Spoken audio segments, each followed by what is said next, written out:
Question number 6 तुम्हारा 14.3 का question number 6 जो तुम्हें बोल रखा है, present value of annuity of ₹2500 payable at the end of every 6 month for 1.5 year if money is worth 12% per annum compounded half yearly. ठीक है, तो देखो तुम्हारे को फार्मूला लगाना है सेकंड वाला, क्वेश्चन नंबर 6 एक्सरसाइज तुम्हारी 14.3। प्रेजेंट वैल्यू का formula R bracket 1 minus 1 plus I की पावर माइनस एन और अपॉन आई था।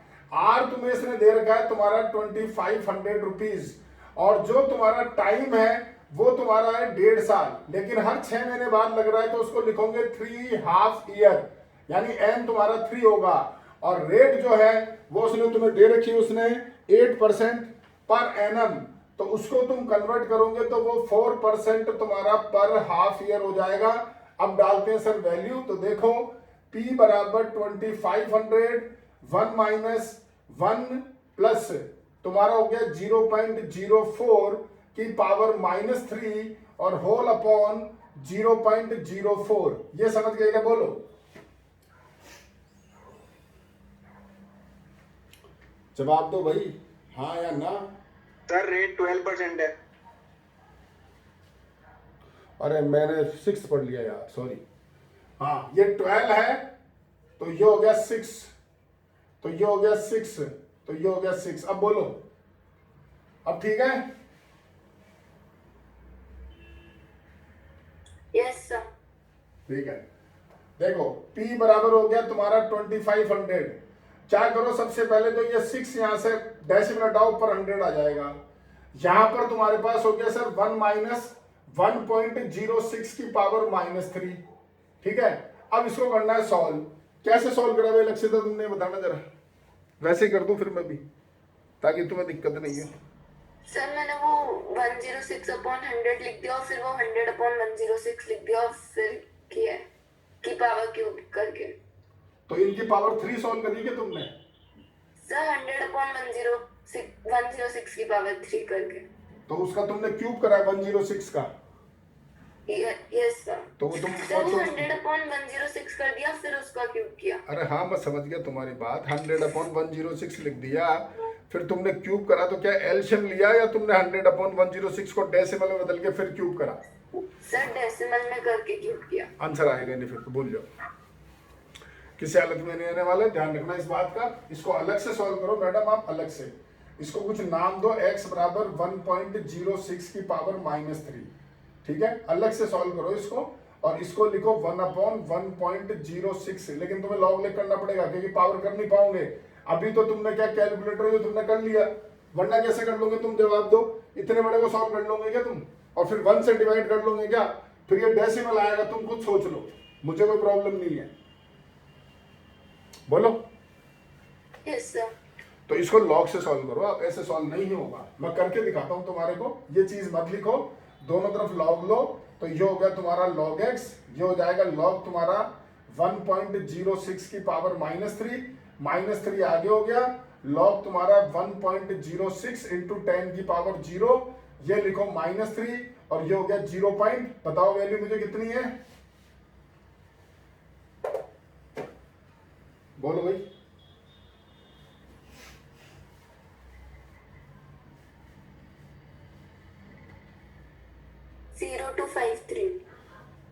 0253 इंटू करो 3 से, तो -0 पॉइंट, ये हो गया तुम्हारा 0759, और ये आ गया तुम्हारा log x। और तुम जानते हो log के अंदर कभी माइनस नहीं होना चाहिए, क्योंकि ये तुम्हारा जो मैंटिस है ये पॉजिटिव होना चाहिए।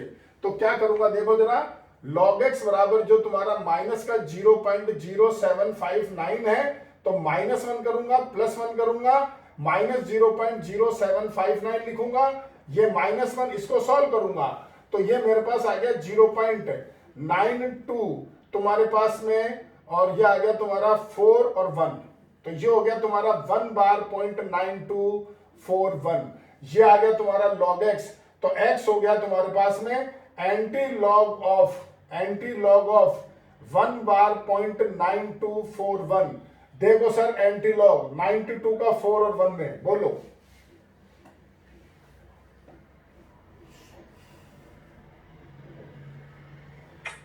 सर 92 का 4 में तो 8395 है। 8395 है और 1 में बोलो सर 2। 2। तो ये हो गया 8397। यहां लगाओगे डेसिमल और इंटू 10 की पावर लिखोगे 1 बार है यानी -1। तो ये सॉल्व होकर के x की वैल्यू आ गई 0.8397। बोलो समझे क्या? जवाब यस सर। ये करो यहाँ रिप्लेस। तो P बराबर हो गया तुम्हारा 2500 इंटू 100 और ब्रैकेट में 1 माइनस 0.8397 और डिवाइडेड बाई तुम्हारा 6। तो P हो गया तुम्हारा 2500 इंटू 100 और ये तुम्हारा सॉल्व होकर के आता है 1 में से माइनस करो 0.1603। ये आती है तुम्हारी वैल्यू। और अब इसमें 6 है, इसको 100 से इंटू करो, चारों जीरो खत्म हो गई। तो 25 इंटू 1603 अपॉन 6, इसको तुम इंटू कर लो 25 से, तो तुम्हारे पास कितना आ जाएगा देखो, ये हो गया तुम्हारा 75 और इससे करोगे तो तुम्हारे पास आ जाएगा 25 इंटू 16 करोगे तो 400 अपॉन 6। लो सर करो डिवाइड, ये करो तुम्हारे पास में 6 टाइम बच गया तुम्हारा 40, वापस से 6 टाइम बच गया तुम्हारा 47 यानी कि तुम्हारा 7 टाइम्स तुम्हारा बच गया कितना 555 यानी कि 9 टाइम्स, फिर बच गया 10 यानी कि 1 टाइम, फिर बच गया तुम्हारे पास में 440 यानी कि तुम्हारा 6 टाइम रुपीज। आंसर करता बोलो। Yes sir. एग्जैक्ट आंसर आ रहा है देखो, एग्जैक्ट, एक इतना से फर्क नहीं है। समझे कैलकुलेशन? भाई देखो सीधी सी बात है, कैलकुलेशन वो करो जो तुम वहां एग्जाम में कर सको। एग्जाम में न तुम्हें मोबाइल मिलने वाला न कैलकुलेटर मिलने वाला, वहां मिलेगी लॉग टेबल। तो अपने को वही समझो ना, अपन उसी को यूज में लो ना। आप समझ गए? ठीक है, चलो इसका स्क्रीनशॉट ले लो, फिर तुम्हें दोनों तीनों क्वेश्चन सारे यही बताया था और रिपीट कर देता हूं उसको। लो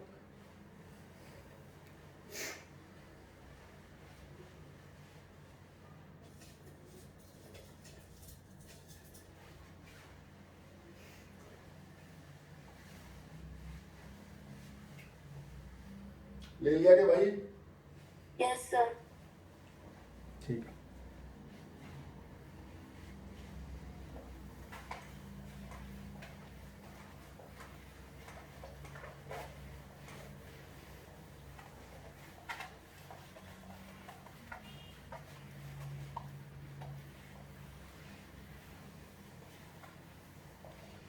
देखो सर ये दोनों क्वेश्चन लिख के बताए थे आपको। पढ़ो एग्जाम्पल नंबर 5। एग्जाम्पल 5 पढ़ो पहले आप आराम से तसल्ली से। Manufacturing company plan to purchase a machine of ₹50,000 which will increase the annual cash flow of ₹18,000. The life of machine is 3 years. After 3 years, ये सब अपन इंडिकेट करते हैं बोर्ड पे, ज्यादा बढ़िया रहेगा। देखो जरा example number 5,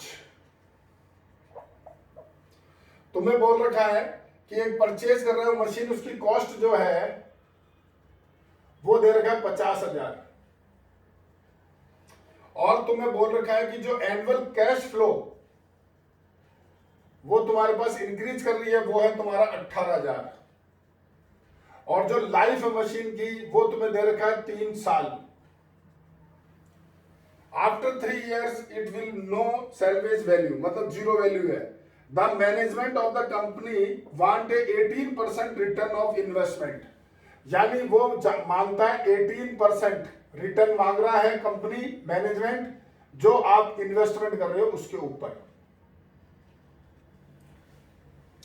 calculate the net present value of investment should the machine be purchase according to NPV analysis. ठीक है सर, क्वेश्चन आराम से पढ़ सकते हो, दोबारा से कोई जल्दबाजी नहीं है, आराम से तुम दोबारा क्वेश्चन पढ़ सकते हो।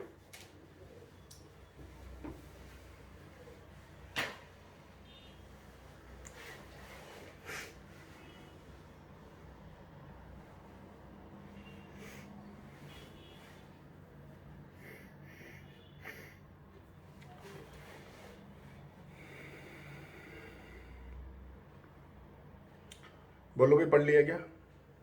Yes sir. अब सुनो मेरी बात। मशीन की कॉस्ट 50,000 रुपये और जो मशीन की कॉस्ट है वो आपका कैश फ्लो करती है 18,000 रुपये हर साल। और मशीन को जो तुम्हें बोल रखा है 3 साल की लाइफ है और 18% रिटर्न कर रहा है जो इन्वेस्टमेंट है। तो तुम ये कैलकुलेट करो कि जो तुम्हें 18,000 रुपये मिल रहे हैं हर साल, जो कैश फ्लो हो रहा है तुम्हारे पास हर साल 18,000 रुपये, अगर वो मैं नहीं चाहूं, मुझे नहीं चाहिए वो, तो मैं ये देखूं कि उसकी जगह आज मुझे कितने रुपए लगाने पड़ेंगे टुडे। भाई एक तो सिंपल सी बात होगी, तुम्हें 18,000 रुपये मिल रहे हैं 1 साल बाद, 2 साल बाद, 3 साल बाद, तो मैं नहीं चाहता कि मुझे 18,000 रुपये 1 साल, 2 साल, 3 साल बाद मुझे मिले। तो मैं चाहता हूं कि उसकी एवज में मुझे आज कितना पैसा चाहिए। बात को समझो। कैश फ्लो का मतलब ये हो गया, अकाउंट्स तुम पढ़ते हो, तुम्हें ज्यादा अच्छी तरह से आता होगा कि भाई आपको पैसा 18,000 रुपये मशीन रिटर्न दे रही है। अगर तुम आज मशीन को परचेज करके 50,000 की मशीन परचेज करके कंपनी में लगाते हो तो तुम्हें 18,000 रुपये हर साल मिल रहे हैं। ये लाइन समझे क्या? बोलो पहले। Yes sir. तो मैं ये चाहता हूं कि यार मशीन में नहीं ले रहा, तो मुझे 18,000 रुपये नहीं आ रहे मेरे पास, तो उन 18,000 रुपये की जगह आज उनकी क्या वैल्यूएशन है? जो 18,000 मुझे 1 साल बाद मिलने थे, जो 2 साल बाद मिलने थे, जो 3 साल बाद मिलने थे, तो उनकी प्रेजेंट वैल्यू क्या है उन तीनों की? तो ये एक तरह से हो गया तुम्हारा फार्मूला नंबर 2, जिसकी प्रेजेंट वैल्यू तुम्हारे पास इंस्टॉलमेंट होगी 18,000 रुपये और रेट तुम्हें दे रही है 18%, जो भी दे रही है 10-12%, जो भी एनीथिंग, और टाइम हो गया 3 साल। तो सर इसकी प्रेजेंट वैल्यू आप निकाल लो पहले, सबसे पहले। ठीक है, समझ में आ गया मैं क्या बोल रहा हूं? देखो बोर्ड पे। तो यानी मैं यहां पर निकाल रहा हूं सर प्रेजेंट वैल्यू तुम्हारा R1 - 1 प्लस आई की पावर -n और अपॉन आई। तो ये हो गया सर मेरा 18,000 रुपये। 1 - 1 प्लस ये हो गया 18%, यानी 0.18 पावर -3 और होल अपॉन 0.18। ठीक है सर, तो ये हो गया 18,000। यहां से तुम क्या करो, इस इधर वही हटा के ऊपर 100 लिखो, नीचे हो गया 18, 1 माइनस ये हो गया 1.18 की पावर -3, ये इससे हो गया कैंसिल। तुम्हारे पास में 10,000 सॉरी 1000, तो ये 1000 10 ये 1 लाख हो गया तुम्हारे पास।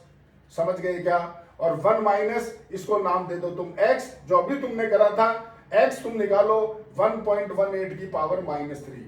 तो ये तुम सॉल्व करना जानते हो, ये मैं दोबारा नहीं करूंगा, तुम्हें भी रिसेंटली मैंने समझाया है। यहां तक समझ गए क्या? बोलो लक्षिता। Yes sir. अब जब तुम इसको सॉल्व करोगे, ये वैल्यू निकालोगे, यहां पुटअप करोगे, तो ये सॉल्व होकर के तुम्हारी बुक में देखो ये आ रहा है 39,150 रुपीज। यही वैल्यू आ रही है। तो तुमसे पूछा है कि नेट प्रेजेंट वैल्यू बताओ इन्वेस्टमेंट की, तो भैया 50,000 की मशीन थी। ठीक है, अगर तुम 50,000 की मशीन लेते तो उसमें इतने रुपए तो तुम्हारे को कैश इनफ्लो आज जरूरत पड़ती, तो उसको कर दो माइनस, यानी तुम्हारी नेट प्रेजेंट वैल्यू जो इन्वेस्टमेंट की होगी वो होगी 10,850 रुपए। बोलो अब समझे क्या? Yes sir. और नीचे लाइन भी पढ़ो एक बार, जिससे तुम और क्लियर होगा। The manufacturing company should not purchase the machine because net present value is negative, that is present value of cash inflow is less than the present value of cash outflow। भाई तुम्हें नुकसान हो रहा है तो मैं क्यों खरीदूं? समझ में आई मेरे को बात? तुम्हारे को 10,000 रुपए का कंपनी को नुकसान हो रहा है तो मशीन क्यों खरीदे? भाई ये सिंपल सा लॉजिक समझ लो ना तुम। इसको थोड़ा और मैं तुम्हें थोड़ी सी ऐसे समझाऊं सिंपल, क्योंकि मैक्सिमम तुम सब बिजनेसमैन के घर से बिलोंग करते हो। तुमने एक 50,000 का सामान घर में लाके पटक दिया और वो सामान तुम्हें 18,000 रुपये हर साल दे रहा 3 सालों तक। ठीक है, तो मेरे लिए फायदेमंद है कि नुकसानदायक है, मुझे चेक करना है। तो बच्चा ये सोचता है यार 18,000 3 साल 54,000 रुपये हो गए तो 4,000 का फायदा है। अरे नहीं मेरे भाई, उन 18,000 जो 3 साल तुझे मिलने वाले हैं उसकी आज की प्रेजेंट वैल्यू निकाल। वो 50,000 से कम आ रही है ज्यादा रही है वो देख। अगर वो तेरे पास 50,000 से ज्यादा रही है तो फायदा है, और कम आ रही तो नुकसान हो गया ना यार। तो वही ये क्वेश्चन बोल रहा है। सिंपल लैंग्वेज में अगर तुम समझो, ज्यादा इंग्लिश में नहीं पढ़ो, तो इससे सिंपल लैंग्वेज है तुम्हारी। अब बोलो समझे क्या? Yes sir. अब देखो जो अगला क्वेश्चन है ना वो भी कुछ ऐसा ही है। वो क्या है, पढ़ो। A project requires an initial investment of 2.5 lakh and is expected to generate the following net cash inflow. Year 1 98,000, year 2 1,20,000, year 3 1.5 lakh, compute the net present value of the investment if the discount rate is 12%। तो ये same चीज हो गई। तुम्हें इस बार हर साल value बदल दी, या हर साल 18,000 फिक्स थी, या इसने हर साल बदल दी, यानी तुम्हें 1 साल बाद में पैसे मिलेंगे 98,000 रुपए, 2 साल बाद तुम्हें मिलेंगे 1,20,000 रुपए, और 3 साल बाद तुम्हें मिलेंगे 1.5 लाख रुपए। कब? जब आज तुम उस 2.5 लाख रुपए इन्वेस्ट करते हो उस मशीन के अंदर, तब। समझ रहे हो मेरी बात? तो तुम क्या करो, तुम खुद दिमाग लगाओ। तुम्हें डिस्काउंट रेट दे रही 12%, तुम्हें आफ्टर 1 ईयर तुम्हें मिल रहे हैं 98,000, आफ्टर तुम्हारे पास में 2 ईयर तुम्हें मिल रहे हैं 1,20,000, आफ्टर 3 ईयर तुम्हें मिल रहे हैं तुम्हें 1.5 लाख। ठीक है, और अभी इन्वेस्टमेंट करना है 2.5 लाख का। तो आप पहले इन तीनों की आज की प्रेजेंट वैल्यू निकालो। अगर उनका सम मिला करके 2.5 लाख से ज्यादा आ रहा है जब तो मेरे लिए फायदेमंद है, और अगर वो कम आ रहा है तो भैया नुकसान है, मैं इन्वेस्टमेंट नहीं करूंगा। बोलो समझेगा? Yes sir. अब इसमें एक चीज और सुनो, यहां अब एन्युटी के फार्मूले नहीं लगेंगे, एन्युटी का फार्मूला नहीं लगेगा अब, क्योंकि हर साल का जो अमाउंट है वो डिफरेंट डिफरेंट है। तुम्हें 1 साल बाद में 98,000 रुपए मिल रहे हैं, फार्मूला लगाओगे तुम कौन सा? ए तुम्हारा P1 प्लस R/100 की पावर जो तुम्हारा टाइम है। तो 1 साल बाद तुम्हें 98,000 रुपए मिल रहा है, तो उसकी प्रेजेंट वैल्यू निकालो 1 प्लस 12/100 की पावर 1। 2 साल बाद जो मिल रहा है 1,20,000 रुपए, उसकी प्रेजेंट वैल्यू निकालो 1 प्लस तुम्हारा 12/100 की पावर 2। और 3 साल बाद मिल रहा है 1.5 लाख रुपए, उसकी प्रेजेंट वैल्यू निकालो तो 1 प्लस 12/100 की पावर 3। अब ये तीनों P1, P2, P3 तुम्हें निकालने। तो देखो, जो P1 हुआ वो हो गया 98,000 डिवाइडेड बाई 1.12। P2 जो हुआ 1,20,000 डिवाइडेड बाई 1.12 का स्क्वायर, और P3 हुआ 1,20,000 सॉरी 1,50,000 डिवाइडेड बाई 1.12 की पावर 3। ये समझ में आया क्या? बोलो जरा। Yes sir. और अब तुम P1, P2, P3 तीनों निकालो, उनको ऐड करो। तो देखो, इसने तुम्हारी बुक में निकाला है और तीनों को बकायदा ऐड करा है, तो वो तुम्हारे पास में आ रहा है सर 2,89,000 रुपए। तो मेरे लिए फायदेमंद सौदा है सर, मैं जरूर से जरूर इन्वेस्टमेंट करूंगा, और मुझे प्रॉफिट हो गया 39,900 जो भी 61 तुम्हारे पास रुपीज है। अब बोलो, दोनों क्वेश्चन समझे क्या? Yes sir. अब सिर्फ मुद्दा ये है कि आपको जो कैलकुलेशन करनी है सर, ये लॉग से करनी पड़ेगी, ये डायरेक्ट नहीं कर सकते हो। तुम खुद दिमाग लगा लो। आज ज्यादा ज्यादा तुम यहाँ मेहनत कर सकते हो कि यार इसको इससे डिवाइड करो, पर वो भी इतना आसान है कि तुम खुद सोच लो। वो इतना आसान थोड़ी डिवाइड करना डेसिमल में। देखो वही बात है, अभी कैलकुलेटर है, अभी तो तुम्हारे सब फटाफट हो जाएंगे, लेकिन एग्जाम में तो नहीं है ना कैलकुलेटर। तो वहां क्या करोगे, उस चीज को सोच के चलो और फिर क्वेश्चन को सॉल्व करो। समझ गए क्या? बोलो भाई, समझ गए क्या? Yes sir. ठीक है, अब जो तुम्हारे आखिरी के 3 क्वेश्चन है ना, वो भी डिस्कस कर लेते हैं, जिससे तुम्हारे को क्लियर हो जाए अच्छी तरीके से। ये पढ़ो sir. Question number 8, mister Rohit purchase a mobile phone paying ₹5,000 cash down and promised to pay ₹1,500 at the end of every 3 months for the next 1 year if the shopkeeper charges 12% interest per annum compounded quarterly. Find the cash price of the mobile phone. तो ये तो तुम ऐसे apply कर लो यार। मान लो तुम अपने पापा के साथ गए किसी दुकान पे, बोले कि पापा मोबाइल दिलाओ एक। तो दुकानदार बोला तुम्हारे को कि भैया ये रहा मोबाइल, 50,000 रुपए का ले जा, कैश पैसे दे अभी। तो तुम बोले नहीं मैं तो इंस्टॉलमेंट में लूंगा। तो उसने ऐसे बोला कि भाई ठीक है 10,000 रुपए तो डाउन पेमेंट कर दो अभी, अब बच गए 40,000 रुपए, वो तुम मेरे को 1 साल में दे देना, हर 3-3 महीने के अंदर दे देना। तो भैया एक दिमाग लगाओ, साल भर में 3-3 महीने किस्तें, वो 4 किस्तें ले रहा है तुमसे, ऐसे एग्जाम्पल ले रहा हूँ वो, तो 4 किस्तें ले रहा है 40,000 रुपए की, तो 10,000 की तो लेगा नहीं, वो पागल थोड़ी कोई है, वो बेवकूफ है क्या? वो तुमसे ज्यादा ही लेगा ना पैसे। तो खुद ही कॉमन सेंस लगा लो तुम इस बात का है। तो अब इस क्वेश्चन को उल्टा समझो, यूं समझो उल्टा कि तुम एक दुकान वाले के पास गए, उस दुकान वाले ने तुमसे ऐसे बोला कि भैया मेरे को 10,000 रुपए तो अभी डाउन पेमेंट कर दे और 12,000 रुपए की 4 किस्तें दे देना मेरे को हर 3-3 महीने के बाद में, ठीक है। तो तुम्हारे को मोबाइल कितने का पड़ेगा? तो सर तुम्हें मोबाइल पड़ गया 12 चौक 48 और 10 58,000 का। लेकिन अगर मान लो तुम उसी वक्त कैश प्राइस लेके आते तो 58 का थोड़ी पड़ता, कुछ कम ही पड़ता ना यार। देखो ये एक दिख रहा, मृदुल समझ गया क्या?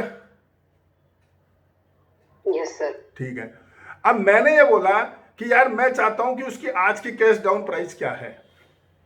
अगर मैं उसको लेके आऊं कैश अभी तो क्या करेगा भाई? 12,000 रुपए का प्रेजेंट वैल्यू तो निकालेगा, जो आज अपन 4 किस्तें दे रहे 12,000 रुपए की हर 3-3 महीने के बाद में, तो उसकी आज की प्रेजेंट वैल्यू तो निकालेगा। और जो प्रेजेंट वैल्यू आ रही है उसमें 10,000 रुपए जोड़ देना जो डाउन पेमेंट करा था, तो वो अपने पास क्या हो जाएगा? Cash down price of mobile. ये लॉजिक समझ में आएगा? बोलो। यस। आ गया लक्षिता समझ में? तो अब ये क्वेश्चन यही है तुम्हारा, तुम आराम से पढ़ लो, यही क्वेश्चन है।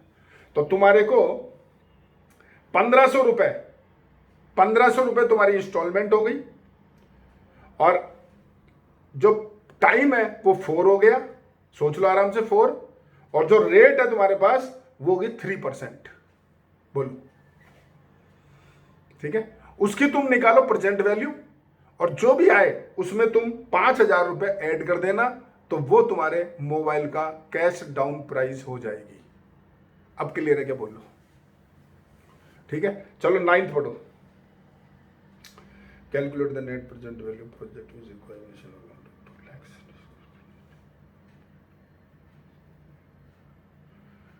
ये तो देखो जो तुमने अभी 5वां और 6ठा एग्जाम्पल पूछा ना, वो ये आराम से देख लो। 5वां एग्जाम्पल है ये, क्योंकि इसने फिक्स बता रखा है कि तुम 2 लाख रुपए या तो इनिशियल इन्वेस्टमेंट करो, अभी इन्वेस्टमेंट करो 2 लाख रुपए, तो तुम्हारे को कैश इनफ्लो होगा 80,000 रुपए का हर 6 महीने बाद 2 साल के लिए, और रेट है तुम्हारी 12%। ठीक है, तो तुम्हें क्या निकालना है सर? प्रेजेंट वैल्यू निकालनी है किसकी? 80,000 रुपए तुम्हारी इंस्टॉलमेंट हो गई और जो टाइम है वो हो गया 4, सोच लो आराम से 4, और जो रेट है वो क्या होगी? 6%। बोलो, ठीक है। अब तुम उसको निकालो वैल्यू को और सॉल्व करके देखो, वो वैल्यू अगर तुम्हारी 2 लाख से कम आ रही है तो लॉस है, और 2 लाख से ज्यादा आ रही है तो प्रॉफिट है। और दोनों केस में तुम्हें डिफरेंस तो बताना ही पड़ेगा कि भाई लॉस है या प्रॉफिट, जो भी मेरे को हो रहा है। समझ गए? लास्ट क्वेश्चन पढ़ लो sir. For installation of new machine and investment.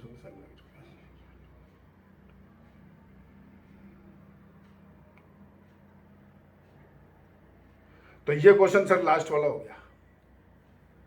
इसमें आखिरी में 90,000 रुपए जोड़ देना। किसके अंदर? या तो 90,000 उसमें जोड़ दो, या तुम्हारा जो इन्वेस्टमेंट है ना उसमें 90,000 कम कर लो, क्योंकि भाई आपको 90,000 रुपए मशीन की वैल्यू भी तो मिल रही है ना लास्ट के अंदर। तो तुम्हारी मर्जी है। देखो, जो आज इन्वेस्टमेंट कर रहे हो तुम 7 लाख का, या तो तुम ये मान के चलो कि तुम्हारा इन्वेस्टमेंट 6,10,000 का ही है, ठीक है। या एक काम करो, जो तुम इन तीनों की अलग अलग प्रेजेंट वैल्यू निकालोगे, P1 P2 P3 जो निकल रहे वो निकालोगे, उसको ऐड करोगे, तुम्हारा 90,000 ऐड कर देना, तो साहब इतना रिटर्न मेरे को मिल गया। तो वो देख लो, 7 लाख से कम है ज्यादा है वो तुम्हारी मर्जी है, दोनों चाहो जैसे कर सकते हो, आपकी इच्छा है। हाँ भाई, ओके क्या? बोलो, समझ गए क्या?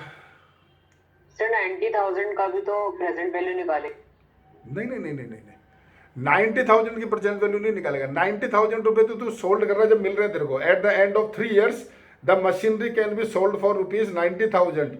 लास्ट में बेच रहा है ना 90,000 रुपए का, तो लास्ट में वो तो अपने को वर्थ मिल रही है उस वक्त की।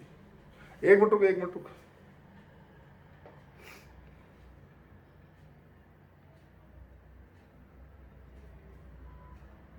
हाँ सही बोल रहा है भाई, 90,000 की भी निकालनी पड़ेगी प्रेजेंट वैल्यू, क्योंकि अपन तो आज पे कैलकुलेशन कर रहे हैं ना, उस वक्त पे कैलकुलेशन नहीं कर रहे हैं। तो 90,000 की प्रेजेंट वैल्यू निकाल के ऐड कर लेना। हाँ भाई, अब समझ में आ गया क्या तुम्हें? 5 के 5 क्वेश्चन ही बता दो। Yes sir. ठीक है, तो देखो अगला चैप्टर तो करा नहीं पाऊंगा मैं तुम्हारे को, वरना मैं तुम्हें पढ़ाता। वो अच्छी चीज है, GST जो आ रहा है तो वो करेंगे बाद में डिस्कस। लास्ट टाइम तुम्हारा टेस्ट किसका लिया था मैंने? सर छोड़ के। तो तुम्हारा बेस थ्योरम का टेस्ट है कल, खाली बेस थ्योरम का, ठीक है, ओनली बेस थ्योरम का टेस्ट है। और मंडे से मैं 2-3 दिन छुट्टी पे रहूंगा, पहले बता देता हूँ तुम्हें, फिर उसके बाद ही चालू करूंगा तुम्हारा जो टॉपिक है, ठीक है भाई।